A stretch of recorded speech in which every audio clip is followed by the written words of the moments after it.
qaar ka mid ah xildhibaanada bariga iyo galbeedka Soomaaliland ee golaha baarlamaanka Soomaaliland ayaa madaxweynaha jamhuuriyadda Soomaaliland ku dhaliilay in xeerka kootada xildhibaanada uu gudbiyo maxkamadda sare ee Soomaaliland waxaana ka mid ah hadaladoodii 99 kuma kalifin hadaan nahay ayuha nabiga beelaha darafyada 93 shirkii boorama kuma aanu kalifin beesha dhexe in dastuurka ama charterkii ugu horeeyay wax lagu qaybsado oo halka lagu qorto sida Djibouti oo kale kuma aan wax maanu dhowreyn xaq dhowr baanu rabnay kuma aanu kalifin jantal agreement-kii baan la galnay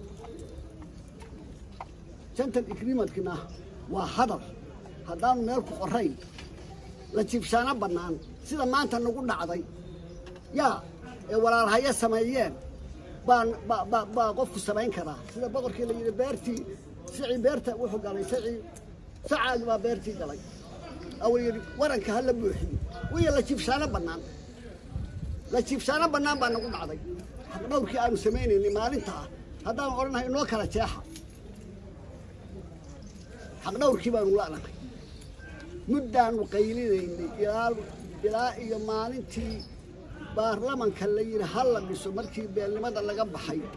ee dastuurka la sameeyay maalintii 79kiina xaq dhowr baanu sameeynay inoo kala jeexa maanu oran waxaanu ismid wixii lagu bilaabay islaamka waxay ruusheen islaamuna uga qaado waa bal maanta inoo daay wali odayaashu waa xiiqsan yihiin dowladnimaduna waxay ku dhisan tahay ama shuruucdu waxay ku dhisan tahay qaab dawliga asaaskeedu uu yahay waa ku dhaqanka shuruucda iyo dastuurka Soomaaliland ee wada dhiganay ee ka wada shaqeynay ee loo dhanaa ee loo codeeyay 99% ayuu ahaa inuu ku dhaqano hadii xeerka lagu dhaqmi waayo ama dhaqanka caynkaas ama xeerasha lagu dhaqmi waayana dowladnimadu way xumaanaysaa oo waxay noqonaysaa wixii aynu dhiganay waxba kama jiraan ayay noqonaysaa sidaa markay tahay anu waxaan u arkaa imika qodobkan aadka loogu marmayo ee la isku haysto ee loo gudbiyo maxkamadda sabab maxkamadda loo gudbiyo ma taalo sida hore loogu sheegay maxkamadda dastuuriga ee maanta tii hore go'aankeedii ma burin karto tu kale ka sareysana maanta looma hayo marka wax weeyaan qodobkan maxaan ku raadaa gudoomiyaha maxkamadda uu soo qaaday ee ahaa dabar buu ku ahaanayaa ilaa iyo inta heshiis laga gaaray taasan qabaan wax weeyaan maanta masiir uu madileedahay reehbel inta ha yeeshaan haddii maxkamadda ka soo baxdo oo sida ha u fuqoonadaan oo saamigoodu sheerka ha ahaado barnaamijka la isku hayaa ma aha wax weeyaan waa barnaamij siyaasadeed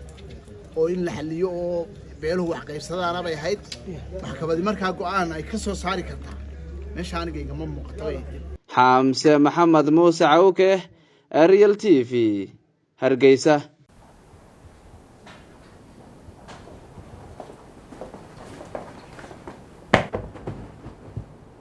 waar saaxib maxaad noo kicisay riyo wanaagsan baan ku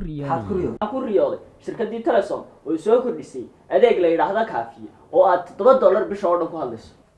kumaad riyoon ee waa run hadal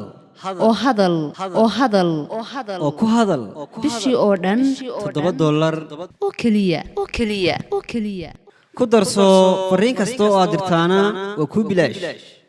isticmaal shabakadda ugu ballaaran geyga Soomaaliland tayo waa Telesom